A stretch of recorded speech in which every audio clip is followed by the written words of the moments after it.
Start streaming the live event. Why am I still here? Dealer, you have to press the button. All right. What the fuck? Press the button, man. It says that we're live, but I don't know. Thinks that we're live. If We're not we're live. Refresh the page. What's going on, Dave? I think we're live, but I'm not live, sure. man. We are not. We are not live. I'm refreshing. We are now live. Hey, Are guys. we live? Are we? I don't know. Oh, serious face. Okay. I don't know. On my end, it says stream status bad. Dealer, we're live. Just go ahead. Okay, well, hey, this is the problem with. At least I got it to work first try, apparently, but apparently the stream quality is bad right now. So I apologize. Please, this is our first time using OBS, guys. So let me know what you guys think. Hey, if you're watching us live, thank you so much. Thanks for putting up with our trash stream. Apparently, according to YouTube, it's bad quality right now. But thank you for checking out RDX podcast. A little bit of confusion here. We'll probably be a little off our game today due to this. But once again, thanks. RDX podcast time. I'm going to go ahead and click on this and make sure we're. Audio is good, dealer. But we're good. Okay. Audio, the video quality. Don't worry about the video. All right. I have that 1080p So here. okay, so we're good. All right. Again, let me know what you think of this down below. It's our first time using OBS. And we got the chat on the screen. You know what? In the future, I'm going to be doing some more stuff, all right? But first time, I'm lucky I even got it working. But I want to give a again, since I know we're live, I'll say it again. Thanks for joining us live, guys. Hit that like button, share this where you share things. We're going to do some intros. We're going to get into some topics. Tim Dog is having some issues with his microphone. So apparently his computer isn't recognizing it now. So if any of you actually know how to fix this on Discord, maybe shoot Tim Dog, Beastfire Tim, XCloud Tim Dog, a DM and help him out, but he may join in on the phone. But again, guys, hey, I want to give a shout out to all of you watching, and we'll start with some intros, starting with Cold Eastwood, man. First episode on OBS. Look at the chat that's on the screen. It's like magic, but not. It's cool because, like, if people rewatch the show after the fact, they can see all the craziness and all the people engaged and having a good time. Yeah, it's good to be here. I missed last week. I was at an undisclosed location, possibly at a Backstreet Boys concert. All right. Hey, new member John Blue. Hey, what's going on, brother? Thank you very much. Shout out to members Dave UK, Matt Jones. We've also got Lethal Papa. We've got D Black Raven. All you guys in the chat, thanks for supporting us. Hopefully this thing doesn't implode. Hopefully OBS doesn't implode. Let us know if you have any technical difficulties. Please, panel, please watch the chat and let me know if they have any issues going on. D Batch, what's going on, brother? I am chilling. Just got back from one of my best friends is getting married on the weekend, so we did a little bit of rehearsal. I was really trying to rush back to get to the show today because we got some really, really good topics and some interesting times in the gaming news at least. So I can't wait to get into topics. Hey, I got to give a shout out real quick to everyone that helped me even get this up and running. I'm more of a hardware guy, not a software guy. So first time doing any of this stuff, I'm like, like my head's about to explode. I was trying to do it on a laptop and all. I had all these issues. But XCloud Gaming really helped me out a lot. He took the time out to help me do this, and I appreciate that a lot, brother. Also, Salty helped me with some stuff as well. And Luca was in here schooling me as well on this. And I kind of took information from all of those people and tried to, make sure I understood everything properly. I didn't do a test stream before this, so I feel like doing it 3 times with 3 different people here really helped out. So again, thanks to everyone who helped get us up and running and made it a lot easier for me. Hey, Fonzarelli, man, how have you been? Been good. I've missed 2 weeks now of RDX and YouTube in general. So vacation, then illness, and I'm back now, and I'm on the mend and playing video games and having a good time there with The Witcher 3. And good to be back. The Witcher 3. Shout out to Salty in the chat. Punkadish. Let me do this for Punkadish here. There we go. There we go. It should be a thing now, Punk. Also we got Zalker87, buddy. How you been? Doing good, man. Doing good. Glad to get this thing up and running, talking to everybody. The chat looks awesome. The screen looks great. It's a new layout, and we have some awesome topics to talk about. Hey, chat, let me know if Zalker's voice is a little low. Let me know how my voice sounds. Yeah. Is it a little low? You gotta raise me up then. Okay, well, let's see here. Raise me up. I'll raise myself up. How about that? Yeah, raise yourself up. I don't even fucking. I can't. Hey, Here. and while you're up there really high, Zucker, see if you can reach that smoke alarm and change the battery. I can't. That's just way too Hit that high. off button. All right. I can't go any higher. All right, I got Zalka's volume raised. Fonz, go ahead and say something again. Sorry, chat. Once again, we're kind of figuring this stuff out. Fonz, say something. Zonz. Fonzarelli. All right. Fonz. You muted Fonz instead. How dare you? I did This not is mute Jay Fonz. Fonzarelli. Do I still sound low, by the way, or am I good now? You're good now. This is Jay Fonzarelli, and I don't like games. I don't like games. Hey, Shane Toblin, Yeah. sir. I think it's Mazalker's massive head. Way to fucking bring that bitch in here. Hey, we've already got 350 people watching live, guys. We got to get into some of these topics and stuff. Hey, man, I forgot to do something, and I'll do it after the show. I will reveal the winner of the game of their choice on Patreon after the show. So please, if it's not up 10, 20 minutes after the show ends, please message me so I remember that person is getting a game tonight. So we're also going to, I'm getting thrown off my rhythm here. We're also going to talk about a ton of great stuff tonight. Really good topics have come out over the past day. And Tim Dog is still gone, so that's unfortunate, man. There's a lot to talk. Can you hear me? Are you back? Are you here? Tim Dog! Yeah. Oh my God! So did Do you I fix sound your all right? mic or on your phone? Yeah, it's good. Yeah, I did fix my mic. How'd you do that? Never mind. It's I a long don't story, know. probably. I just kept. It's like saying it wasn't recognizing it, and then I just kept doing it, and then one time it just fixed it. I don't know. Tim hit like every button on his keyboard. But do I sound okay? Because Yeah. I can't. I was all right. Yeah, you sound fine. Again, really rough show. We haven't done this before, but hey, we figured it out. We got the volumes and all this stuff in, and the mic problems are getting ironed out, and we'll be sure and kind of get this a little smoother next time. But hey, we got a lot of good topics today. I got to start with some patron shout-outs, and then we'll kind of move forward as I try to get into my phone here and get into this. We're all running a little wonky today. So let me start with, we got Beck Boss, Daniel Vasquez. Yeah, that's right. Jed Myers, Scout Trooper 74, Patman Gaming, Centurion of LegionOfGamer.com, Obi-Wan FTW, Black, Real Deal Neil, Suicide King, Darish Knight. We've also got Prime Suspect, Michael Bowen, Channing Pennington, Guillermo Cavillo, and we've also got some more people here. If I can scroll up, again, horrible. We've also got Wilmy Hood, Alfonso Hogan, A Squad Gaming, and Slim Killer 74. You guys are absolutely fantastic. Thank you so much for joining that. Shout out to you. It's the least I can do.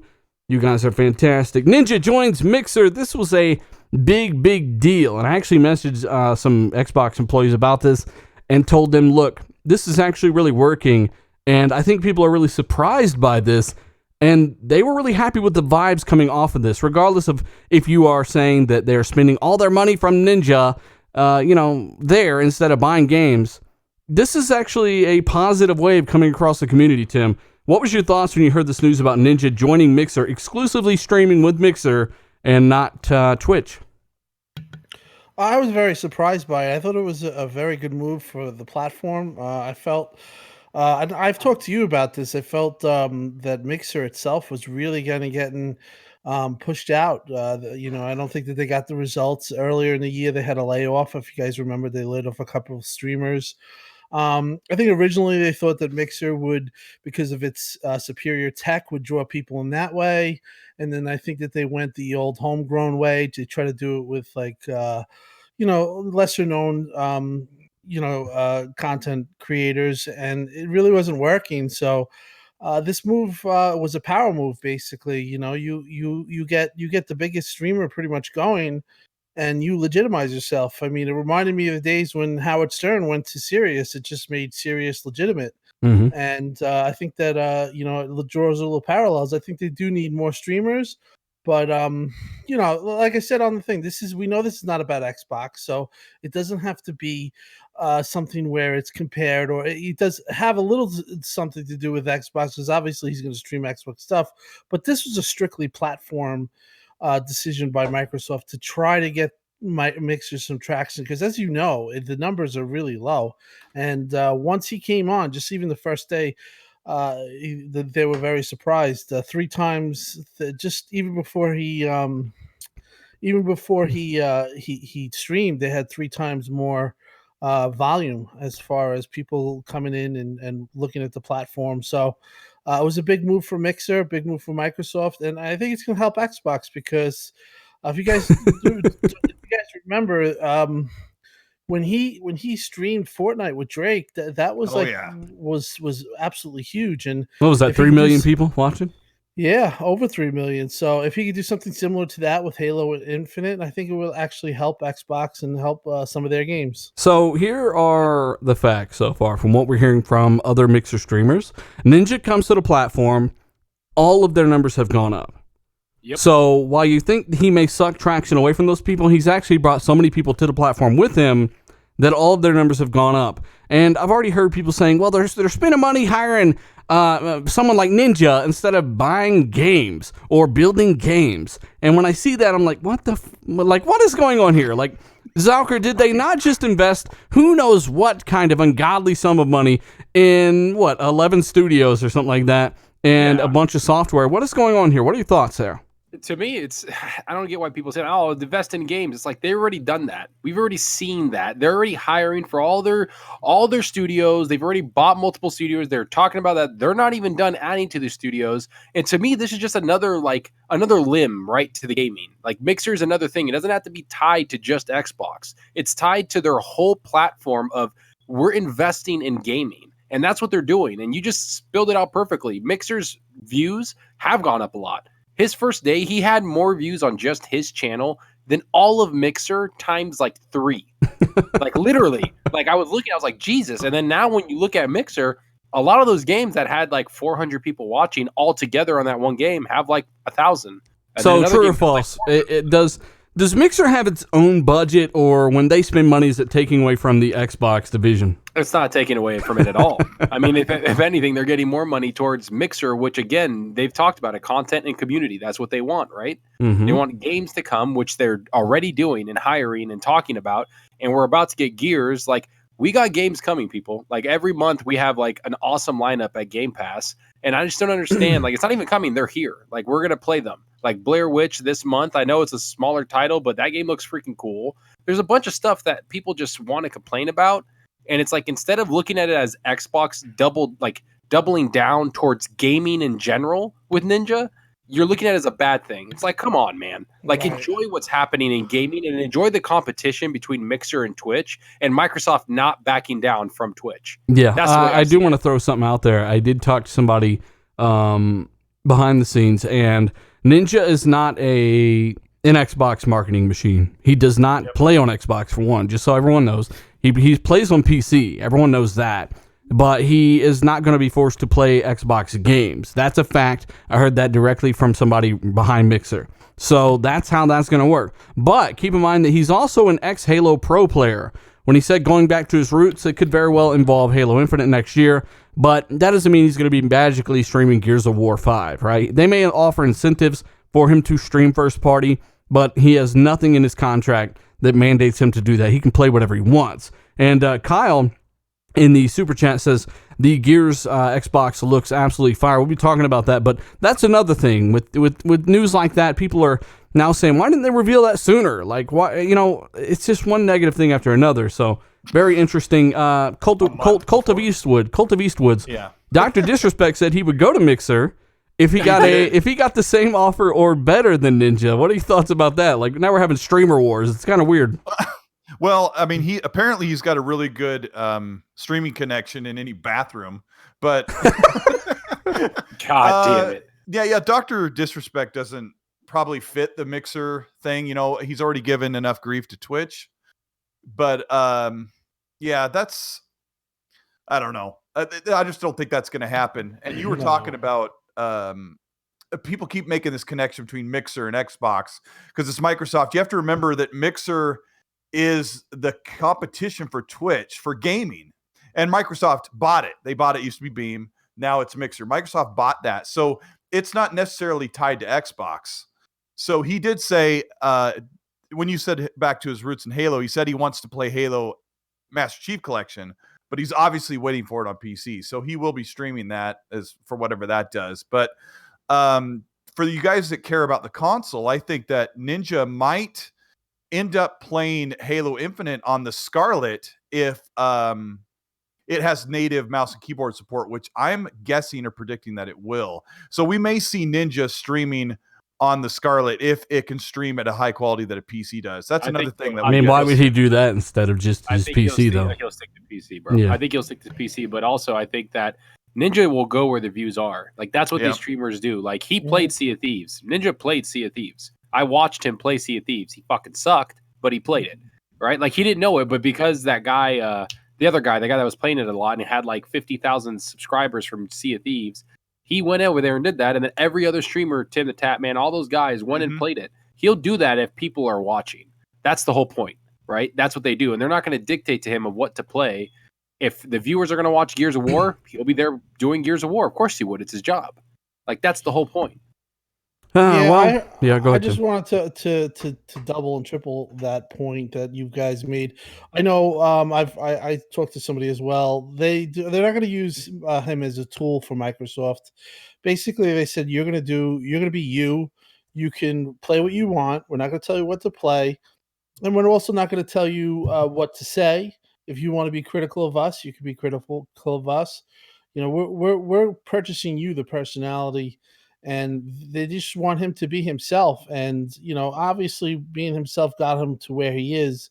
So that is 100% true. They are not using him as a tool, an advertising tool, or anything like that. He's gonna do what he wants. So if Halo Infinite does come out and he's still playing Fortnite, that's his decision.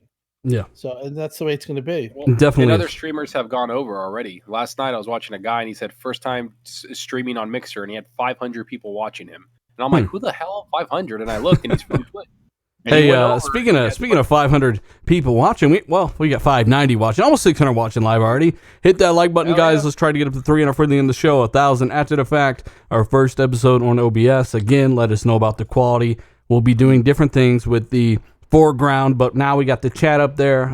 So give yourself a shout out in the chat there, and we'll be kind of improving this as time goes. There is more of a delay, I'm told, on OBS. So if we don't respond to your questions in a more timely manner, like in the chat, apparently there's a longer delay using OBS. But Fonzie, do you have something to say about this? Yeah.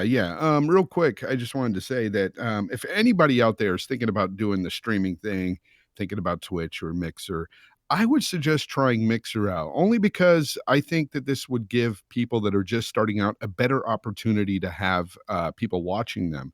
I know a lot of starters on Twitch are having a hard time with getting people watching them and stuff.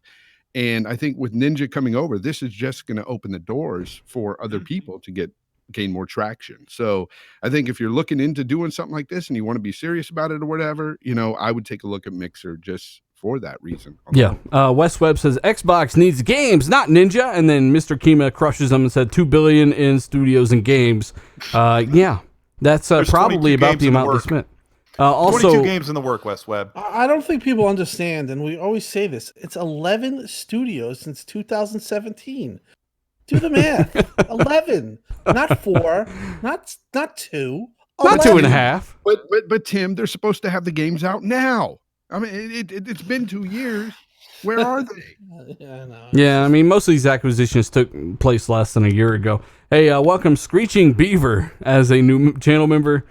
Just so you know, if you hit that join button and stuff, Sickest name ever. Not only do you get access to the RDX Discord, which I haven't really announced. I announced that my next video comes out tomorrow. But in the community tab on my YouTube channel here, if you're a member, you already have access to that Discord. On Patreon, you already have access to that Discord. We're all in there. We all chat. We all have fun. And by the way, if you're in that Discord, there's a general chat, general text. You can text or put your mic in and jump in and talk to whoever you want in that whole Discord. So that's for members and those who kind of pledge that. Thank you so much. But hey, I want to move forward. We've been talking about this streamer thing for a little bit. Let's talk about this ESA leak real quick. This is something a lot of people don't know about. And I don't think anybody here is gonna go out of their way to try to make the situation worse. But we did kind of want to brush over this. There have been some media members that were basically, their information was leaked from E3. And this is thanks to the ESA, not Microsoft, not Xbox, no one else. It's the ESA. And did you guys hear about this? Their numbers, their addresses, all this stuff was leaked. Did you hear about this? Everybody that was a content creator that went to E3, all their shit's out there, where they live, their phone numbers, everything. Almost everything. everybody. I was talking to some people that went, their stuff wasn't on there for some reason. Yeah, some people. Yeah. Some people on Mixer actually, they talked about it, but they really couldn't. But they said, yeah, their shit got leaked. Like they were talking about it. They're like, I have to actually inform, like some of them were veteran, like they're in the army, so like I didn't tell my boss, tell everybody, like, hey, this is where it's at. Like they know where I live. Shit might get sent to us. We have to be extra careful about things being sent to me. Like it's actually kind of crazy. Yeah, it is.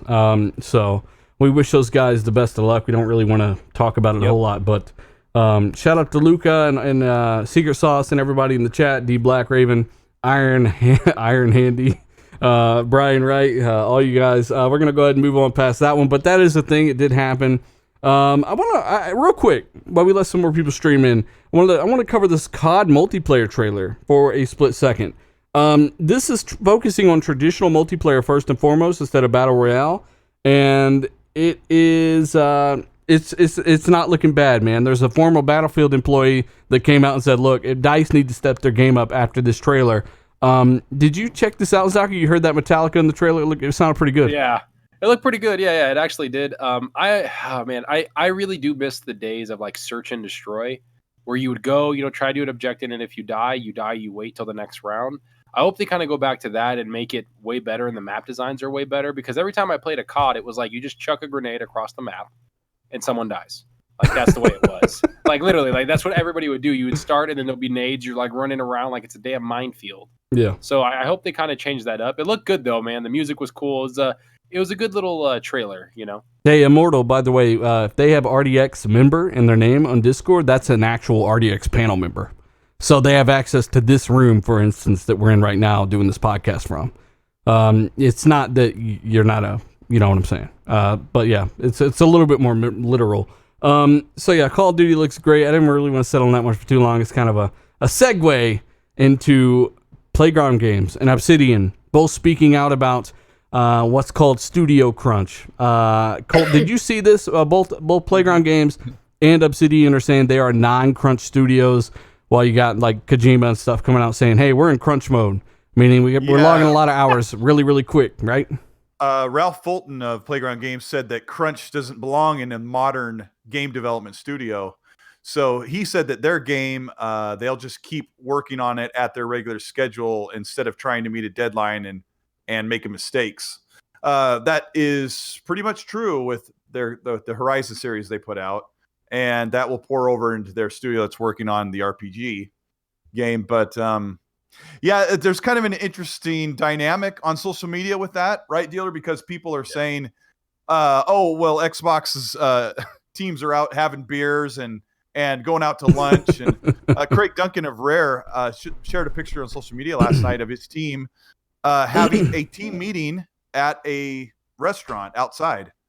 And some people on social media said, oh, this is why they put out crappy games, because they're lazy. Like they're having a team meeting. Man, stupidity runs deep, huh? Yeah, I mean, people are one of the problems is this generation, Microsoft and Xbox have been so far behind and have made so many mistakes that I think all these people feel like it's okay to insult a developer and a team that's like built games, like iconic games for 30 years. And I don't know, I guess we could do the best that we can to keep people from harboring that kind of attitude. It's kind of getting ridiculous. Correct me if I'm wrong, but isn't it the publisher that usually pushes the crunch time? Yeah. And, if I'm a developer, I would rather work for, say, somebody like Microsoft than EA, if this is the fact that there is no crunch time. I mean, crunch time is brutal. If you guys know anything about it, I mean, I'm sure you've heard it in the news and stuff, but I mean, they're putting in, 100+ hour work weeks and stuff. And just, they basically live at the office. I wouldn't want to do that. Yeah. And I don't think people really understand what they mean by crunch time. A lot of crunch time happens because not of like Phil Spencer's leadership or anything. It happens because of the leadership within the studio. If they don't have a focus of what they're doing and they know what they want within the game, it'll happen. Something like Anthem will happen, where they make the game in 18 months and everyone's basically having nervous breakdowns and has to leave. And, it's a completely unhealthy environment where they work.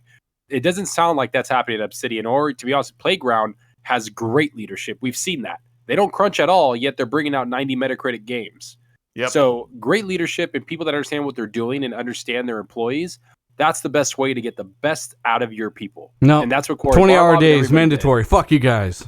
Yeah, no, well, fuck having your life. Kojima gets criticized for taking forever to make his games, but he probably does that on purpose. He's trying. Well, they have crunch. Kojima just said they're in the middle of crunch on Death Stranding.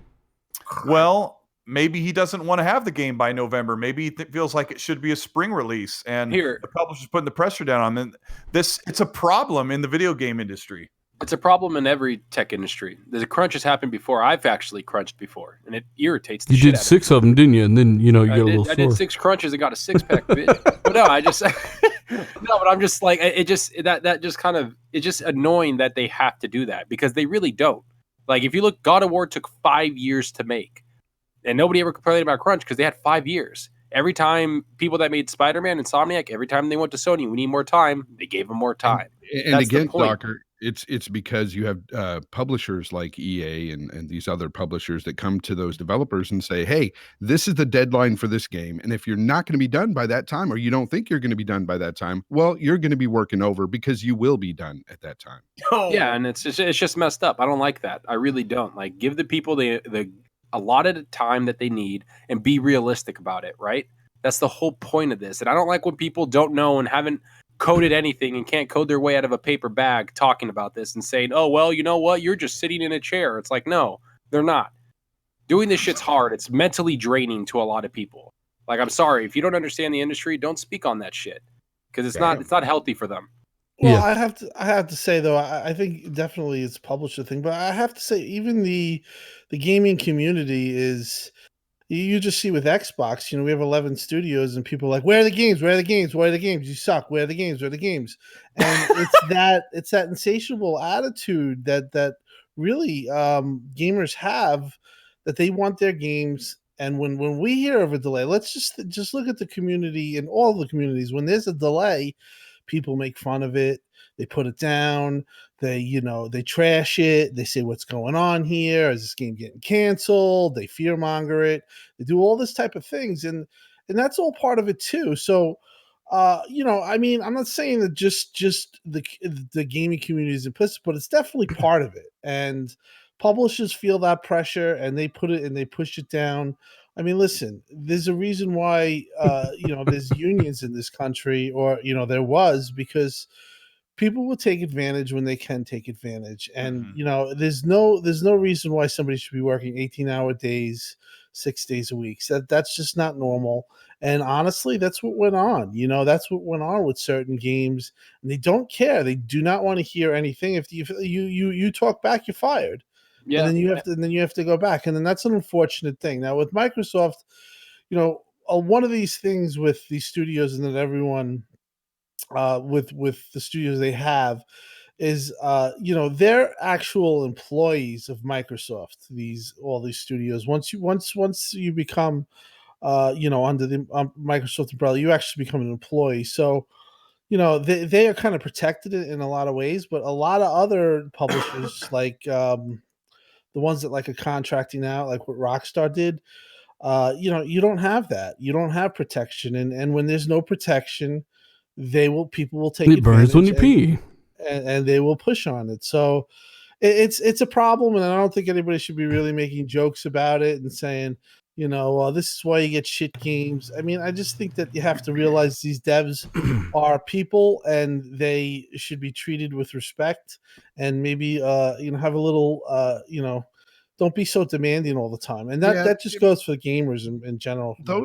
Those people you speak about, though, they're the loud minority. Most of the people that I'm seeing nowadays, especially myself, I talk for myself here. I've grown as a gamer to where, if I'm waiting for a game, sure, I don't want to see it delayed, but at the same time, if they announce a delay, I understand. I want a better product to come out. There's no such thing as a bad game delay. Exactly. Nope. There really isn't. And I think gamers are starting to come around and understand this, and for the most part anyway. And those that you're hearing about on Twitter and stuff, those are the loud minority. You don't take those guys seriously anyway. Captain Crunch says, Captain Crunch. King Destruction says, Captain Crunch. Jazzy, God, fucking chat. Jazzy Noop, Xbox says, so true. I pulled some 30-hour weekdays as well. Yeah, we're going to go ahead and move forward, guys. Yeah, it is what it is. Hopefully things get sorted out there, and with Microsoft, at least you got a little bit of that fallback, you know? Real quick, I want to ask Zocker this. You might know. Zocker, what's like the mean average age of these people working at Xbox Game Studios? No Russian in the chat said they're all people on the verge of retirement that went to Xbox Game Studios. What the fuck? Hey, no Russia, go ahead and smack yourself in the face, buddy. I mean, it's like this fanboy mentality where you hear something, like, let's face it, like for every week, for months, there's been all this good news rolling in for Xbox, and people are getting so intolerable about it that they'll say things like, well, I mean, these people that came in are just really old and they're going to retire. One guy told me, okay, Cole, okay, finally, I believe you. I guess there probably is going to be a Fable 4. But Matt Booty and Phil Spencer are probably just going to cancel it. First thing about the crunch thing. One last thing. Good companies will tell you when there's going to be a crunch. They'll tell you, hey, we're going to sprint. It's called sprint for 2 weeks. Get ready. Tell your family, get ready for that. And then after that, they literally give them like a couple days off and then be like, hey, go relax. And for a week, we'll kind of take it easy, hit some other things. Like, that's what it's called. It's called a sprint. And they kind of warn you about it. Like, hey, we have some shit we need to get done and it's okay. You're going to get paid for it. And that's good. But if it's just constantly like 6 months straight, like those people that with Red Dead or whatever it was, that's fucking obscene. I'm sorry. Yeah. Mm-hmm. Hey, Punkadish got a good point. Share the link. You put the link to the show in the chat, I'm guessing. Hell yeah. Share this on Twitter, wherever you're watching from. Thank you so much. Hit that like button. Share this where you share things. We do appreciate it. We're going to go ahead and move off of one of the most boring subjects, though it is important. It's pretty boring. And we're going to go ahead and move on to Devil May Cry 5. Just a real quick topic. This is apparently heading to Game Pass soon, right? Tim, did you hear about this? Yeah, I think they had a splash screen or something. They showed it, and that usually indicates that as long as it isn't off, if it's off screen, but it looked like it was authentic and makes a lot of sense. They had a marketing deal with them. It's been out a while. It's a fantastic game. I actually finished it. I believe it's going to be their next announcement, probably at Gamescom. Just like with everything else, with Microsoft leaked, and there it is. I think it's coming, and again, it's another feather in the Game Pass. It's a feather in the Game Pass cap, Tim. It is. Isn't that cool to see a game that's only a few months old? Like Fonz. Yeah, Fonz. Yeah, it's only a few months old, right? Yeah. Cole? Well, yeah. Like Devil May Cry and Metro both came out like February or March, and they're already in Game Pass. And it's not because they weren't a decent game or they weren't rated well or they weren't good. Like, those are both really good games. So what did Devil May Cry get for a score? Anybody know? It's like 80? 80s, yeah. It's sold well, and it was a good game. Sold well. It's just crazy. I think when they have those big marketing deals, you can see that they have a good relationship. So you could see some of those games definitely coming. Like you see Devil May Cry 5 that's strongly rumored, and Metro Exodus, same thing. Shadow of the Tomb Raider, Fallout 4, Shadow, exactly. Wolfenstein 2. Like, all these games suck, and because they weren't there day one, it's trash. But I love Netflix. Riverbond. Oh, Riverbond's awesome. Hey, Michael Washington. Yes, that Gears 5 console looks absolutely well to some. We'll talk about that. Come on, dealer. We'll talk about that a little bit later. Sorry. I'm not like putting it down. I'm not one of those. Yeah, like, you it's not did. exactly what I need. I'm going to be negative about it. Now you know, want it to be dark red and be dripping. You with said blood. it wants it to be blue and black. And have PlayStation I want it symbols to come with some kind of like sandwich maker built into it or something. You know, panini maker at the top. maybe my expectations are the George Foreman grill expectations are a little too high, but at the same time, that's why Colt lives with you. Make sure those little sandwiches. That's really weird that you just said that. But anyway, we're going to go ahead and move forward. And I'm going to ask D-Batch about... D-Batch, bring the fire, the Outer Worlds. Hey, they showed some new gameplay. They confirmed that, hey, players can kill anyone in the game they want. So if you're getting a quest from a guy and you want to pull out a magnum and give him another mouth on his forehead, you can do that. Yeah. What? I got to be honest. Zalker, he still hasn't Zalker. He's like, I'm doing crunches. This I don't know. This game, it's not really my forte, to be honest with you. Like, it looks cool, it looks good. Like, I'm not gonna sit here and say, What if it has a benchmark, D-Batch? I was just I'll benchmark it, but Oh shit! but in all honesty, I'm not really excited for this game. It's not my type of keeper.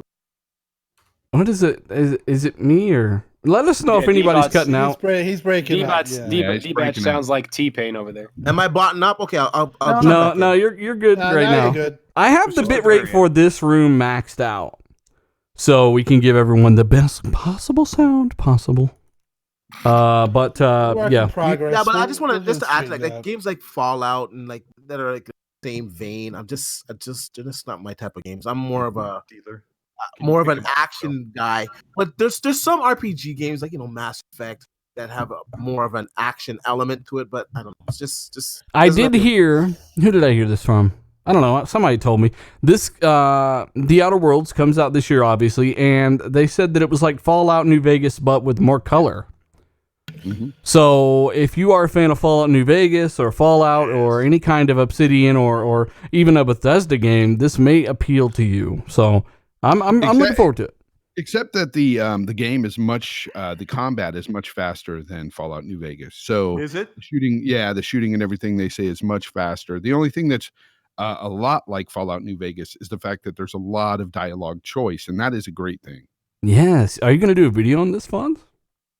Oh, of course. I'm going to play He said, of Sounds like course. it's queued up. Yeah, I'm going to play that game for sure. I man. did- Can't I wait. did notice it had that last generation, like when he's holding the revolver, it stays like really steady until it fires. And like if you look at the guns in like Wolfenstein or Destiny or Borderlands, like there's a lot of sway and play and like extra animation in the gun. And it's kind of has that Xbox 360, PS3 era stilted look. I hope it feels better than what I've seen. But I'm really looking forward to it. I'm a big Yeah. New Vegas fan. And because Outer Worlds in that trash Game Pass, definitely. Day one, right? That's an interesting story. I might have said it briefly on a few RDXs ago, but they had no intention of coming to Game Pass. They signed an exclusive deal with Epic on PC, and Microsoft was able to, or the Xbox division was able to kind of go, come to Game Pass, maybe a little Game Pass action, and they were like, okay. So I mean, it goes to show you a brand new game, a brand new IP from a really well-known studio was willing to go day and date on Game Pass without the publishing rights. So people, the developers and publishers like Game Pass. Yeah, I was talking to K Mega a little bit in the Discord before the show, and he was like, "Hey, I'm gonna go off and play some games." I said, "Yeah, man, like that's what it's all about. Have fun." And I think a lot of people forget that, man. Gaming is supposed to be more positive than anything, right? So hopefully Outer Worlds isn't positive for AIDS, and it's a great game. Let's go ahead and move forward. I want to go ahead and talk about the XCloud app. It was found on the Microsoft Store. So if you don't know about XCloud, of course, you'll be able to stream from either your home console or their dedicated servers, and that'll be on the go. You'll be able to come home and pick up where you left off on your Xbox or even your PC. And hey, this is actually really cool because the beta apparently hits this October. I did cover this a while ago, but I want to let you guys know we kind of keep in the loop on all the latest on this stuff. That application was found in the Windows Store, and it's not too far off, man. A month or so, right, Zalker? XCloud? Yeah, Excellent. Yeah, it's about a month out. I think like you said, the beta's in October, but to see the app on there, you could tell they're really starting to set things in motion with it. Mhm. And it's going to start coming out. We're going to start hearing a lot more things about it. Maybe even hear something about it at Gamescom, because I know Gamescom is not going to be as big as E3, so maybe they might want to like focus on it a little bit. Yeah. I'm looking forward to it. I want to see it. I want to test it. I know Tim Dog played it at E3, and so did Colt, and so I want to see what it really is like outside of like a controlled environment. I want to really see what I don't know, man. We'll see. I'm confused here. I don't understand exactly what you guys are referring to, because I keep hearing two different things from so many different people. One is saying it's XCloud, while the other people are saying that it's remote play, essentially. Yeah, you get both. there are two things. Remote play is free, but it's part of the whole XCloud thing. Like, Yeah, but the It beta uses that's your coming console. It uses your console basically as a server. So Yeah. you Yeah, can remote play to that's your the beta that's coming out, and basically that's remote play. no, That's not there's going to be a beta for XCloud as well. Okay, that's See, I'm That's not data hearing- streaming. There's database streaming. Yeah. So the database streaming is going to be directly from a server. That's what we were using at E3, so Yeah. that's going to be part of it. And then there's also the way that they're getting around the service charges is that you can play your games. That's going to be the value aspect of it. Like you take your games wherever you want, you can play from your console. Now, Just to say, let's say that you didn't have your consoles tied up. If you and you can't, you like somebody else is using it or whatever. If you have the data streaming plan, you could just directly go and access your library, Which will likely be or- bundled into Game Pass Ultimate anyway, yes, right? that's looking like the plan. I know that Cole put out a video about that, and I think even Phil said that in an interview that it just makes sense.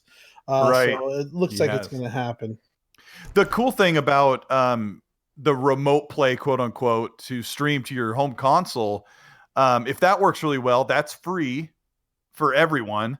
And like when XCloud launches, we don't know how many games are going to be approved and in the service. Like maybe it launched with 50 games or 100 games and we own 300 or 400 games. Like if you're going to use the remote play feature of XCloud, it's free and it's every game you own already. So like that could be even more popular than the data streamed thing without using your console at home. I'm seeing some people say Xbox Live is down in a few different places.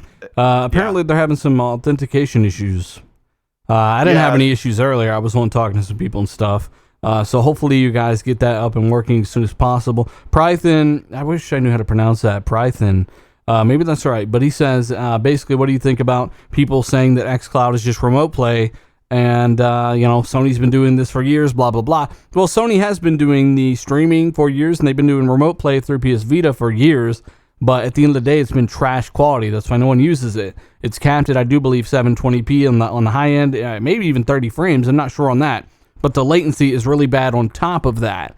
So, the xCloud to PSN, I would imagine, given the same distance from a server, the experience is going to be exponentially better on xCloud. And then that home server thing, like Tim said, if that's, you can use that to stream around your house or whatever. If your console's tied up, use their server. You can already stream around your house if you have like a PC or a laptop. Through the app on Xbox. You could already do that. But I would imagine this is going to be a little bit more. There's a reason they haven't really released this officially yet on the Xbox side. Oh, no. It's a little more complicated. That's yeah. And when xCloud comes out in 2020, we don't hear anything really about PlayStation Now.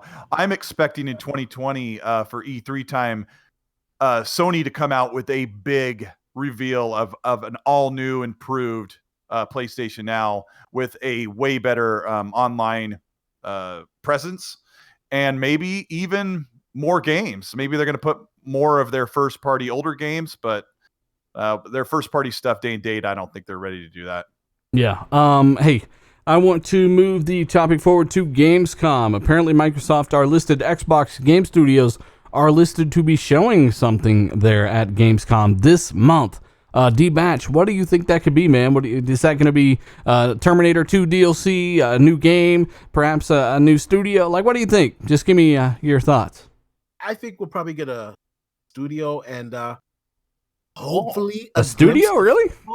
Yeah, I think so, maybe, and hopefully a glimpse at a Fable. That's the main thing. Fable. That's Damn. a fat ass show, D. No.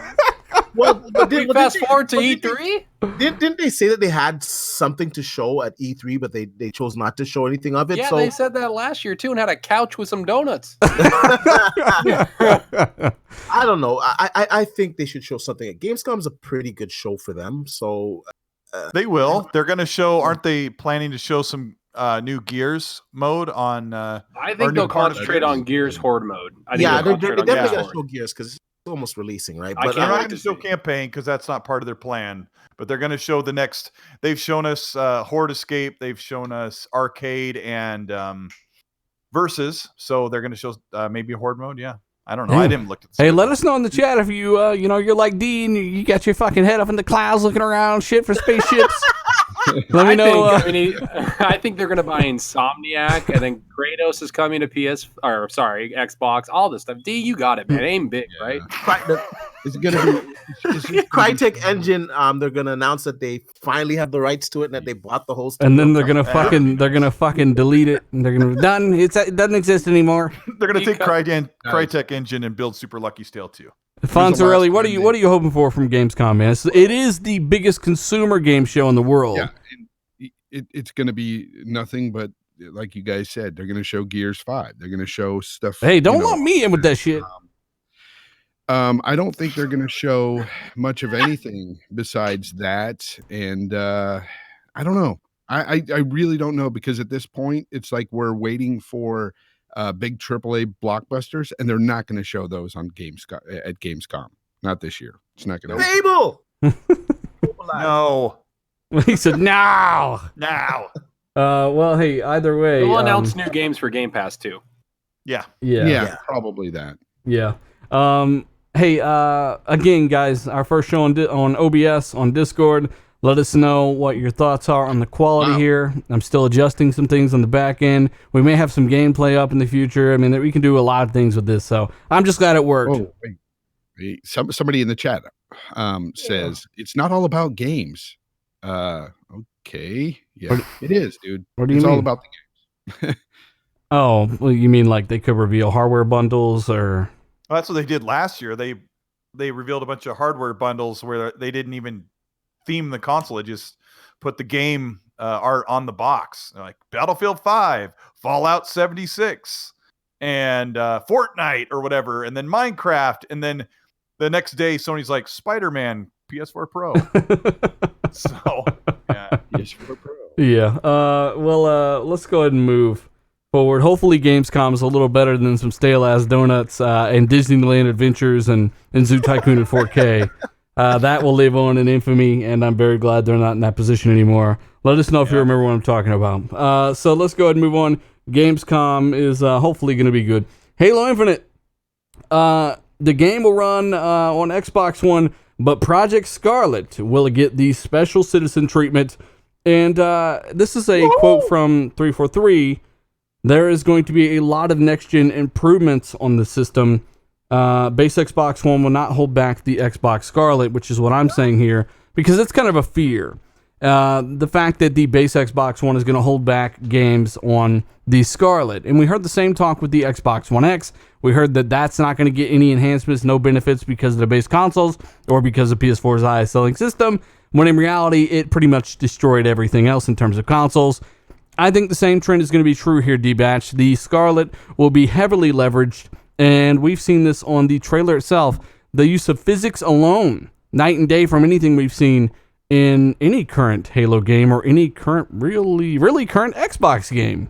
Yeah. So, I mean, can you explain, because I've done this over and over, the fact that PC, my 2080 is not held back by somebody's 1060 or 970, or same with CPUs, RAM, etc. Like, why don't people understand that this is all scalability? It all kind of works automatically through APIs, and software like GameCore is designed specifically to help games scale from device to device. I think a lot of console gamers are just stuck on the previous generation and the way things were with the architecture of those systems. But once we jumped up to x86, it's different. It's basically a PC that you have in your Xbox, in your PlayStation 4, albeit a lower powered PC, but it's still basically a PC in a box. So when they're jumping up the next generation, you're just not going to get all the features in the older games. Like you said, if you have an RTX card, you can play it, say an RTX 2080 Ti, you can play with all the bells and whistles with ray tracing turned up, ultra turned up, anti-aliasing to the max, whatever you want. But that person that has a RX 580 or a 1060, they can still enjoy the game the same way. They're just not going to get all the benefits, like ray tracing or the higher resolution textures or the higher frame rates, but they can still play the game. So we're going to have some games that obviously are going to run a lot better on Scarlett, that are going to run presumably at 60 frames per second, with 4K or near 4K or whatever. And you're going to have games that run on the regular Xbox at whatever, 900p, 1080p, and on the X at 1440p or reconstructed up to 4K. You're still going to enjoy those games. They're still going to be the same games, just without all the bells and whistles of the next generation consoles. And I think this was a smart move from these companies to go to a more PC-like architecture so that they could scale these games down and, not leave every single consumer behind. Now, there's going to come a time and point where they're just going to have to shut off these consoles, and you're not going to see as many games being ported over. But that's not going to be anytime soon. I would say maybe 2, maybe 3 years into the next console generation. So all this fear mongering, it's all for naught. Like the next generation consoles are going to push what they can push, and the current generation consoles are going to run what they can run. Yeah, That's it. and it's not really a Very case well of said. seeing is believing. We have been through this already with the Xbox One X. They are leveraging that GPU, most developers, pretty much to its fullest. It's all down to the engine and their talent as to why some developers like Rockstar can really separate themselves from others like, I don't know, whatever. A developer that isn't well off on the technical. They need some new technical directors, some guys with a little more talent. That all comes down to talent, time, and effort. So, it's not that they don't leverage. When these boxes are really leveraging at games that look like Metro Exodus, Red Dead 2 on the Xbox One X, which looks insane. But, we've seen the opposite end of that as well. And that's on PC. You have a $1,000 video card that for some reason, there's issues with it. D-Batch knows this. There's drivers that aren't put out on time. Developers are not optimizing things properly for certain CPUs. This happens in every scope of the word here. I don't know. I keep being told by PC dudes because they always want to argue with me, and I don't care where they want to play personally, but because I'm a console guy and they find out I'm a console guy, they're like, well, if you like power, Fonz, you need to go to PC. It's exactly the same. That's what they keep Why telling are they me. worried about where you need to go? I don't know. I couldn't do that, all right?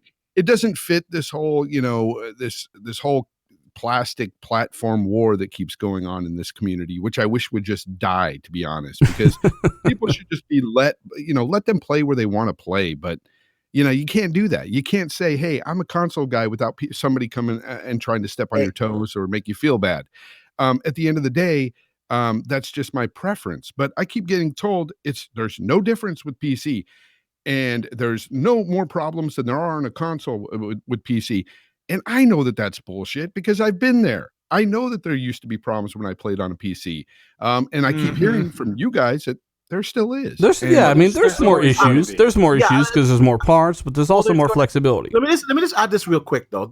You're gonna have some issues on PC. Sometimes, like for instance, the new Ryzen CPUs, they weren't working for a couple of weeks with Destiny 2. You just couldn't boot up Destiny 2, and they had to release an update to address that issue. Or you have some drivers that aren't just optimized and you're getting low frame rates. PC's come a long way. It's a lot better than it used to be, but console is just plug and play. You just put the game in, download your updates, whatever, and you're good to go. PC, for the most part, it's great, but it's not as streamlined. Well, they've made a lot more room, buddy. They changed that a lot with all the experience and all that. They update your drivers automatically. Yeah. Like you're not really going around finding drivers or downloading them like you used to back in the day. No, but sometimes different. But sometimes I will say this. Sometimes you will get a driver where the performance is not good, and you have to go to the forums, and they're like, "No, get the driver that's before it because it's running better." Yeah, but at the same time, it's a lot more streamlined. But also, too, PC guys, like I'm a PC guy. I love PC, of course, and I play on the consoles as well. But PC guys acting all high and mighty, like, "Oh, look at you, console peasants fighting amongst each other." It's the same thing on the PC. In the PC frame of it's AMD versus NVIDIA, right? Do you have Intel? Do you like Intel or do you like AMD? Or you got a stupid Navi GPU. I got an RTX 2080 Ti. Like it happens over there too. So power, people will always fight over power, no matter what platform you have. You have an iPhone, you have a Samsung phone. Like it's just something that's always going to happen. Hey, I have a question. That makes me happy. I have a question in the chat that relates to this and Gears. Maestro Shine said that Xbox said themselves they're having trouble fitting Gears 5 on Scarlett as we speak. He said Google it. When did they ever say that? Why would they have a hard time getting Gears 5? Yeah, that doesn't make any sense. Man. This is the one thing that actually I was just about to talk about is that what makes me happy is that Xbox is actually making games. Xbox actually is making games for console, but they're also making it for PC. And I don't know if you haven't looked around in a while, but there's not a lot of good PC developers out there right now. Like, I'm sorry, Blizzard is not Blizzard anymore. Valve is gone. There's not a lot of good PC developers. Why are you talking shit, Zach? No, I'm just this. Hey, and you guys know, everybody knows I play Xbox and PC. And that's just what it is. And so for them to actually take time and invest in developers that can make console and PC games, makes me happy because I don't know if you guys remember the debacle that Batman Arkham Knight had when it came out on PC. That game was straight fucking broken when it came out on PC, to the point that they refunded people on Steam and everywhere else that bought it. That is the whole point, is that when developers don't take time to put stuff on PC, console is the number one priority because that's where most people buy the game.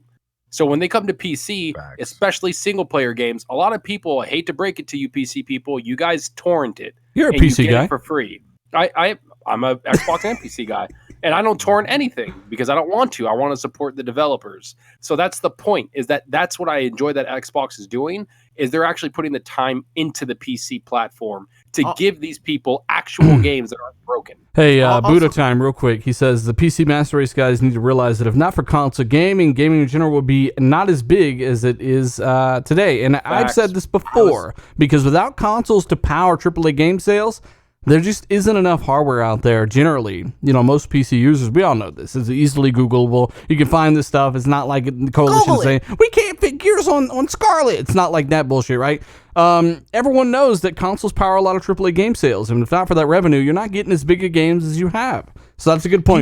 He meant Xbox One. He meant that Xbox was, that I'm assuming he means the coalition was having problems getting Gears 5 to fit on Xbox One. I don't know if you mean the file size. That doesn't make any sense. But the game is running extremely well on the base Xbox. Yeah, we've seen the beta. I mean, that frame rate is just about live. The beta itself is running at 1080p 60 with a few frame drops on the base Xbox down to 52 or 55, I think, or 53 FPS. And on the X, it's running at half of 4K up to native 4K at 60 FPS locked in multiplayer. Now, we don't know about the campaign yet, but I mean, show me someone's PC that doesn't drop 5 or 10 frames here or there. Well, it didn't matter. It's going to be a lot more expensive. So at the end of the day, if you like PC, you play on PC. Like if people are really fear-mongering the fact that Halo may be held back by a base console, go play it on PC. Who gives a fuck, right? It's just people make up shit like that guy, like Google it. I mean, it's just stupidity. I think that gigabytes to store games. Your X comes with a 1 terabyte, and it supports like all manner of USB 3.0 external hard drives. I mean, it's like, whatever. We'll move on. In this case, it would be a huge. It just sounds like somebody looking for something to complain about on a game that is looking very, very promising. And I have to say, I'm very happy that they are leveraging the Scarlett, and they're going to use, what that console is going to be made for. Bring the fire, Tim. Are you talking about what the Halo guy said? The special citizen. I'm happy about that. And guess what? The better copy that's going to be available for Scarlett is also going to trickle down to PC. Like Dealer was saying earlier, like if it wasn't for the console, you wouldn't be seeing all of these stellar titles, much less on the PC architecture, and you wouldn't see them so optimized. They're optimized because of consoles. Now these consoles are running the same architecture as PC. They have multiple cores on it, and you're seeing that trickle over to PC. Madden, 2K, there's a lot of games that wouldn't be on PC if it wasn't for consoles. So it goes hand in hand. And why are you complaining? You have the elite version of the games. What do you? And the developer says that, and he says that. He said, "Listen, the best versions of this game you could choose. It's going to be your choice. You could do it Scarlett, and depending on your computer, you could do it on PC." So he's saying, yeah, it could look better on PC, but you're going to need a fucking beast of a rig to run that. And since when don't the games look better on PC anyway, if you have, a hefty-ass rig, right? So, hey, Wraith of War, I'm not sure English is his first language, but he says, without games, consoles and PC will be nothing. I have a Xbox and PS4 and Switch and PC. I care about games than console and love the show. Thank you very much, Wraith of War. We do appreciate it, man. Death Mobile, what's going on, brother? Lethal Papa. We got Maestro. How you been, buddy? We've also got Raxel. We got 9 Lives. We've got John Saxton. All you guys, Edward Jones, all you guys in the chat, thank you so much for rocking out with us, guys. We got a ton of great topics coming. Shout out to almost 800 people watching this live, guys. Hit that like button. Let's try to get to over 300 before the end of the show. We're almost there, actually. So we can aim a little higher. That'd be great. So let's try to get past 300 before the end of the show. 1,000 after the fact. Share this where you share things. And there's a gun in the back of my head, so I got to say these every show. So again, you might want to make it 400 now. Yeah, I know, right? So we're hitting that 300. we got the best. Greedy. We got the best chat. We got the best chat in the universe. They usually blow past the 300 likes mark, and that really helps a lot. But let's go ahead and move on because we've been on this, infinite thing for a little bit. Let's move I haven't towards used the clown emoji yet, dealer. Well, use the clown emoji on yourself. What the hell's wrong with you? Jesus. Hey, well, let's move on towards this Gears 5 console, Colt Eastwood. We saw this. It actually leaked, but they revealed it shortly after. I'm guessing due to this. The Gears of War 5 console. It's white. It's got some etched in cracks, like it's a sheet of ice on top, with some. I guess that's the Gears logo. How would you describe this to people over the internet, Colt? It is a Arctic white console with a ice treatment with cracks, with laser etching cracks, a translucent top which They just hit it with a hammer. Yeah, with the translucent top that reveals half of the Xbox Omen in white under like a dark gray, like thick ice. I don't know how they're doing it, but it looks like the Omen is down like a half an inch. It's like embedded in there and like glazed over. I don't know how they're doing it. I don't know if it's a hologram or what. It looks really cool. And then I don't know. I mean, we've seen the case. We've seen the case popped open on the X. It's an Xbox One X. There is not room to screw around with niceties. Like that thing's packed full of cool stuff, right? Oh my god! So underneath, the bottom half, it comes with a stand. The bottom half is dark gray with a gold locust symbol with snow scattered across it. And when you turn it on, it does the those two little echoing notes that you hear in Gears 4 multiplayer. I can't recreate them with my mouth. Like that. And it does this like a rumbling, crackling sound, and does those notes. Do that again. I feel like I'm watching the. I feel like I'm watching the commercial. Police Academy fonts. I think they just recorded Colt making those noises, and that's how they got them in the first place. So I mean, I think the console looks cool because I have a white Xbox One X, and I think it looks really cool. But this is that with the cracks. For the first time, now Dealer has the red S for Gears 4. I don't like that console. I don't like the way it looks. Dealer loves that console. What do you mean you don't like that console? And most times I don't like these consoles, but this one I actually do think it looks cool, and I'm glad they did it. I think it's amazing. I think it looks awesome, and it's not the only thing. Like I think the controller looks fucking fire. They're also bringing out a Gears 5 headset and a Gears 5 theme Razer mouse and keyboard for $300 to go along with it. Yeah, and I got to give it up to Larvell Jones for coming by and doing those sound effects. Is that what the name is? Hey, Yeah, I gotta Larvell give the Jones. Fabs a shout out as well, channel member. Thank you so much, buddy. So I mean, Gears of War 5. It's really good that they released this console. Personally, it's not my speed. I'm more of a darker color, a console kind of guy. But it is cool. I'm not going to take anything away from anyone who likes it, except for that controller. But, it's still cool. It's not quite what I would expect, but it's still cool for those that are interested. The question is, for $500, because apparently it is $500. I saw $449 somewhere. I guess that was wrong. But it is $500. In 2019, I mean... Is it really worth it with the Scarlett around the corner? Now, I say that being one of those fuck faces that went out and bought an Xbox One S Gears of War console the year before the X came out. But they announced them at the same time pretty much. So I knew that the X was coming out, right? So it's not like they surprised me. So I wasn't pissed off. I knew it was coming out a year later. I still invested in the Gears 4S. Is it worth getting a Gears 5X knowing the Scarlett's around the corner, Colt? Yeah, I mean, people can't help buying these themed consoles. That's why I've been saying on this show, like, Microsoft, you need to make more of these because people will buy one just to have one. People go down to who was it? Was it Tim? Was it you that said that you have two consoles? You're going to take them down to GameStop and trade them in so you can have this as your main. I mean, give people the option. But Dealer does have a good point. Like, they should have offered this for $450. I don't think they should have offered it for $400.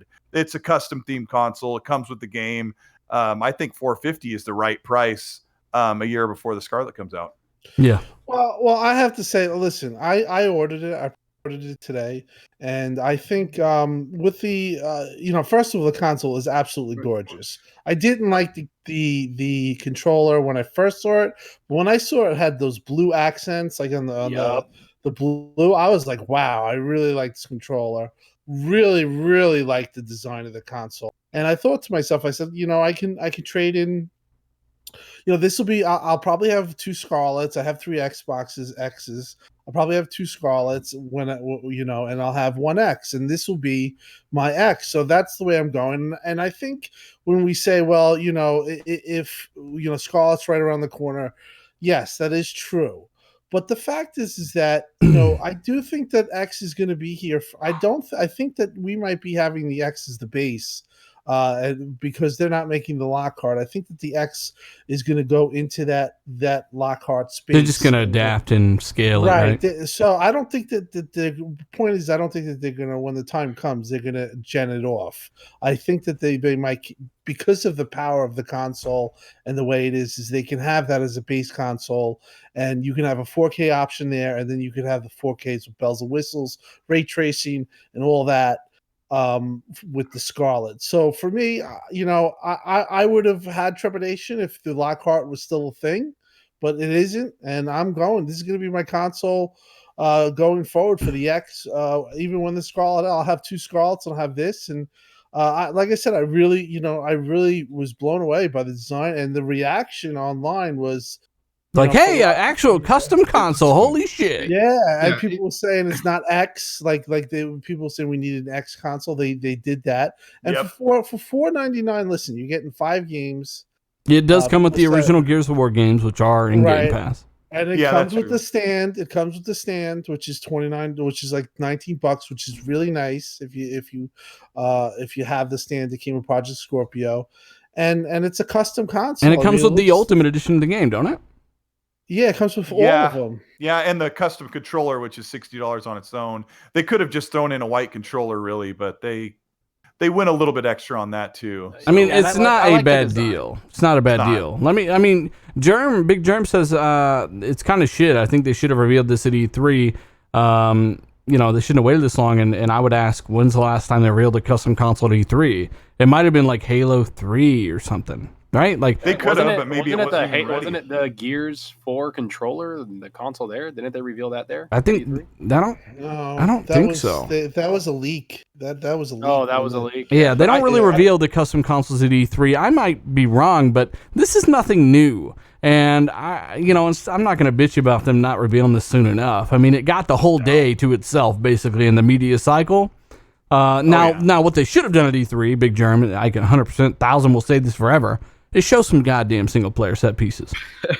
But they didn't. This console got me more excited for the single-player because it does, it really does focus on, the snow and the cold Arctic way of the console, which makes me, I love games that are set in the snow. I love God of War. I love, Wrath of the Lich King games set in the snow are really cool to me. So I really want to see what, the story is and why they're really focused on the snow. I really do, the mountain, right? We've seen it. I know it's crazy, but it's just a different environment. It's a different place. Dealer, knock it off. Don't be laughing, little. You know what, Doctor? Red Dead 2 started off in the snow, and you hated it. I mean, Red Dead 2 started in the snow, and then it ended in the shitter. So that's fine with me. Oh shit! Bastard. What the heck? There's a picture on it's not fun, you bastard. There's a picture on Amazon for the Gears 5 bundle. The very last picture is of Kate and Dell on that snow sled on red sand. Yeah, I already told you guys you could take that into the desert, into the winter, everything. Into the desert and into the winter. Into the winter, into Zalker's favorite place, the fucking snow. Fuck yeah, bitch. Hey, you like tacos? Sprinkle some snow on them. They're even better. Snow's what kind coming. Of snow are we talking about here? Not the kind you're into. I don't like snow in games. It's not great in my opinion, but why not, Fonz? What does snow ever do to you? Because you can't go in this hot tub. Because he's never been in the snow. Yes, I have, and it makes you walk or run slower through the snow. But you have a ice sled in this one, Fonz.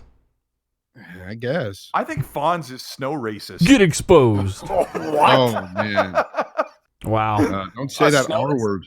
Don't say the R word. Yeah, that was. I don't know, Colt. I'm gonna have to hand you a big bowl of frosted L's for that one. Hey, Phil Spencer talking about Project Scarlett. He says the next Xbox is focused as much on better feeling games as graphics. Now, this is really cool because, again, as a fan of frame rate, I've got to hammer it home. Like, this is really, really cool to hear him talk about this over and over. Frame rate, D-batch here, frame rate whore. We all know that. I mean, will you play on Xbox? Are you getting this thing? Are you even getting a Scarlett? All right. Good talk. Yeah, Most talented. The most talented. If the new Scarlett has a NVIDIA card, I'll probably get it. What? I thought that was him. Fucking D-batch. Everyone hit D-batch and L in the chat. He's gone again, and we don't know where he goes when he does this. He's birthing one of his goats. Yeah. I mean, hey, well, either way, hey, Tim, you know exactly what Phil's getting at here. What are your thoughts on making the games feel, that's just as important as how they look. He does say there will be a graphics boost as well, but the big part of the Scarlett is also that frame rate. Frame rate, 60 frames per second. Yeah. Also, we get you now. Also, I believe you're going to see titles with 120 frame rate. So if you're in the market of buying OLEDs and stuff like that, make sure that you look at 120s this year or wait a year, because I do think Scarlett's going to carry a couple of games at 120, whether it be Forza or what other. But I think Forza will be a flagship title that uses it. And I think for two reasons, to be honest. Obviously, gamers want it. And let me tell you something. When I told you this, when tell the people, Tim. When I played XCloud and I played Halo and I felt the 60 frames, it really does something to the player's experience. It's kind of special when you do it, on with the XCloud, because you really feel, or at least I really felt it. Like some people, like I do believe that some people are perceptible to frames per second. There's more, like you, dealer. We've had this conversation. Maybe that I'm older, that I don't see it as much as you, but a lot of people, I see it sometimes. But I know that, like, I think Fonz is very perceptible to it. He can definitely, you could actually watch it and say that's 60 frames per second. I can't do that. Some people can.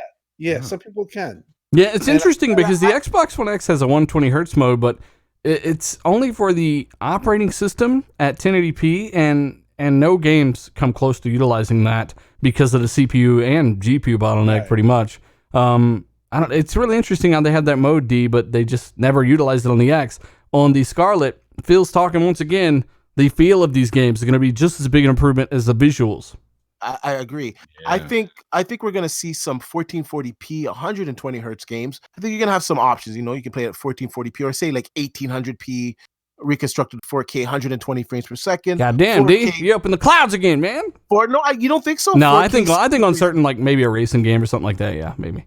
I think the next generation consoles, both of them, I think they're really going to blur the lines between a console and PC. And I don't think that the price point to performance is going to be even close to PC.